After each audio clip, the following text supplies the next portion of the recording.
It looks dark, but on here it shows right up. It's the weirdest thing. All right, MD, here we are. We were working on that newt problem on the end of day 5. And number 1, the answer was, the parameter was mean for healing rate. Mun, we call it mu. It stands for the population mean. That's the parameter of interest. I just have the lights low so that we have less glare for a few minutes. Then we'll turn them back on. Less glare for the board, just for you, MD. Then we talked about RIN. RIN was a little troublesome. It was obviously random. There was more than 180 newts in the world. But normal was a problem because there was only 18 in our sample. So let me see your calculator. It's more lit up, but Yeah, that shows up great. Okay. All right, that histogram doesn't look exactly normal, but it is single peaked and there's no outliers, so it's better than other problems we've seen. And then MM has the probability plot. Now that does not show. Oh yeah, it's in red. Yeah, it shows up. That's fairly linear, so we were most convinced to go ahead and claim normality. So we passed the RIN test on number 2. On number 3, this is the, what did they call that? What was the question on 3? Confidence interval. Yeah, but what did they? 95%. What? they said They had a funny word. Inference? method. What inference method?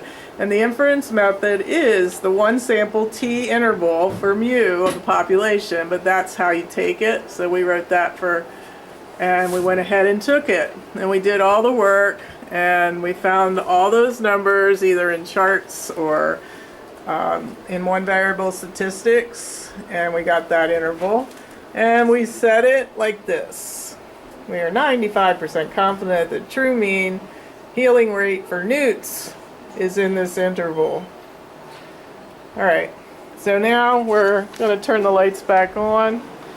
Show you, I should have given you the sheet. Why did I give you the sheet before you left? Oh well.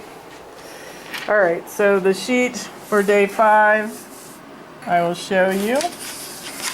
And then I'll be handing the camera over. I am. And if we get to the back, I'll show you that. But you've seen what, oh, you got it. Here you go.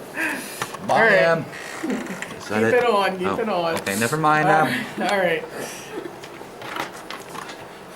Awesome. Before we add new information, would you put this statement on your day 5 notes so that you can have it for study? And that is, we need a normal curve.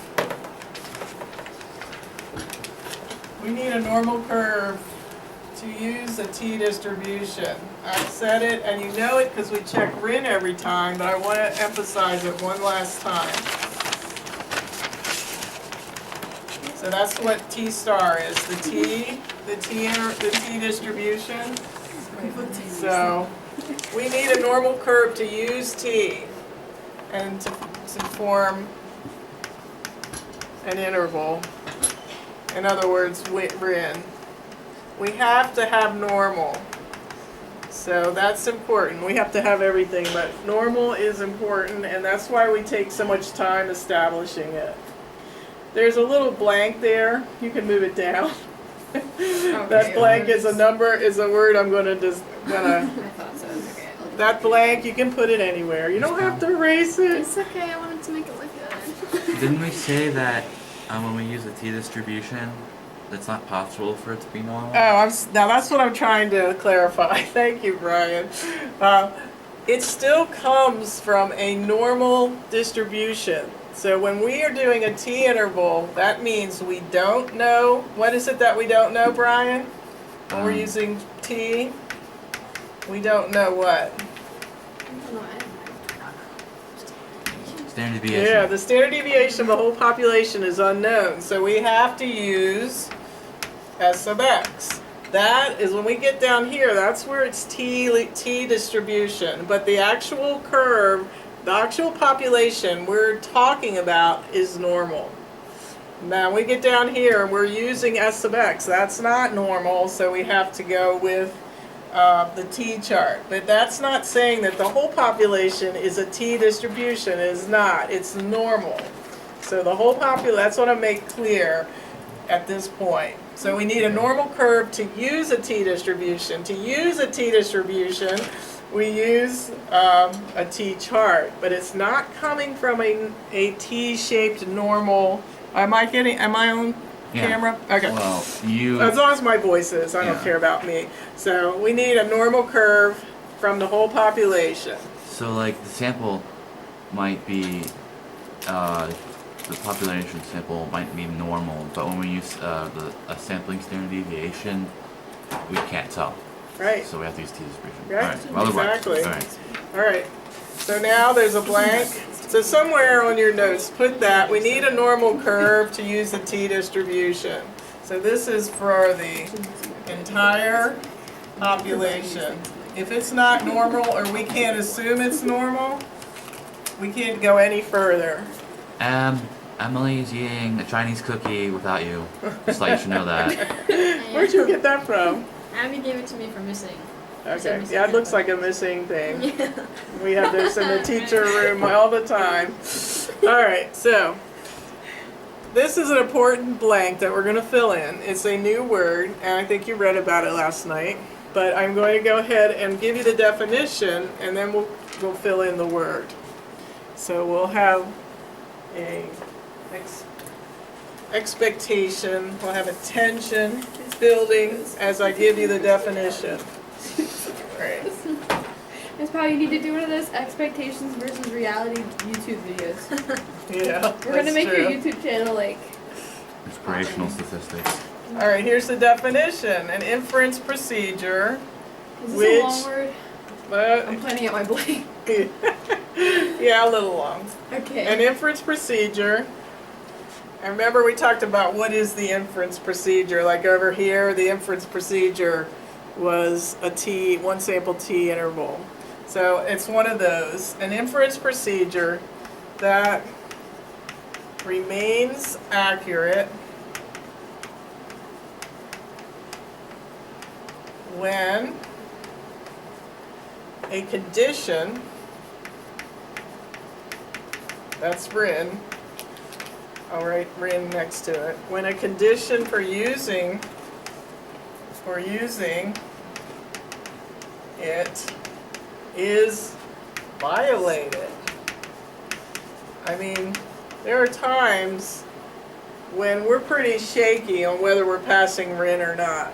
So maybe we are violating, maybe it's really not random, or maybe it's not independent, or it's not normal. So sometimes, even if the RIN cannot be established, the procedure is still accurate. It still works. It Then still why- captures, I mean, sometimes. Oh, okay. And if you are using an inference procedure that is that strong, we call it robust. Did you read? Robust. Right, did you read that word last night? Yeah, Em was complaining about it. She doesn't like the word robust. Why? Well, I'm I glad don't she's know. not here. She doesn't have to bear it. All right. Talking about it like he's not. Robust. That is what the word robust means. The procedure is robust. If it still works and it doesn't pass the RIN test. And that's what our whole last day is about. And last year it did not go well. A lot of So- things didn't seem to go well last year. I know. Yeah, they this seem was to freak out about everything. no, this was really bad. All right. All right. Therapy group. Here's what we have to, nobody is robust against outliers and skewness. So let's make a note of that before we go any further. So outliers, Oh, I guess she said outliers and strong skewness.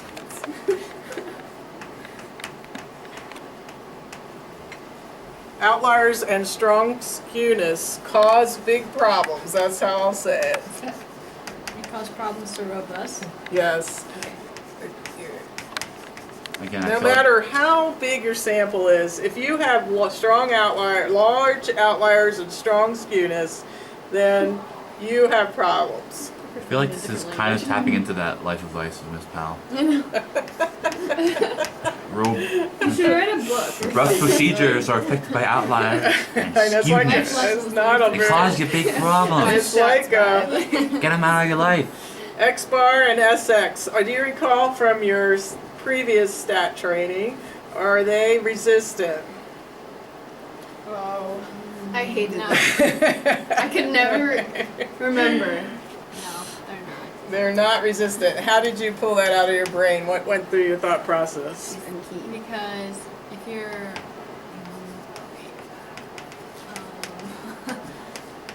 You can't When recall. because when you're multiplying, it goes like this. Right. And so the standard deviation also goes like that. Right, that's true. That's one way of thinking of it. I like that way. Another way might be is recall, like how you get a mean, you add up all the numbers and divide by the number, the entries.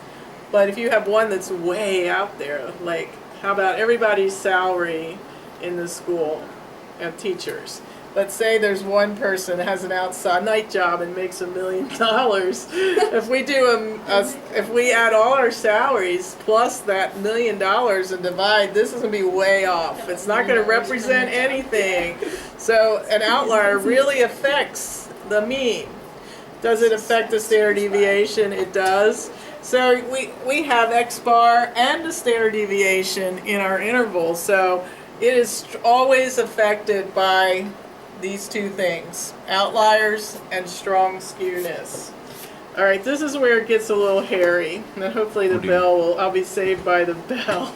You or me saved by the dog because you're just teaching it. All right, I gotta know it. so a one sample, so you can tell by this introduction, a one sample T interval is not robust against skewness and outliers.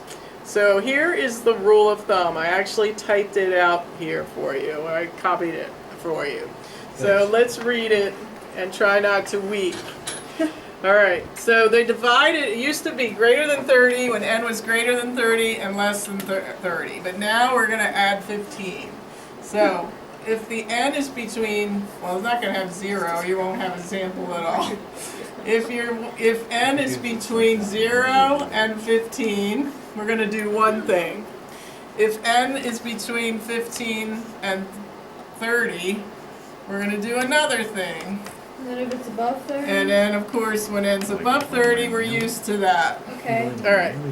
So, the condition we're worried about is normality. Figure that out. The condition we're worried about is normality. So if it's greater than 30, it doesn't matter. We're in for it. And we've done that. What we're adding today with this idea of robustness is we're going to act a little differently between 1 and 15 and between 15 and 30. But the conditions are very similar. And that's why everyone, I was just saying, there was an why? outcry last year. When you so. read it, it's like the same thing.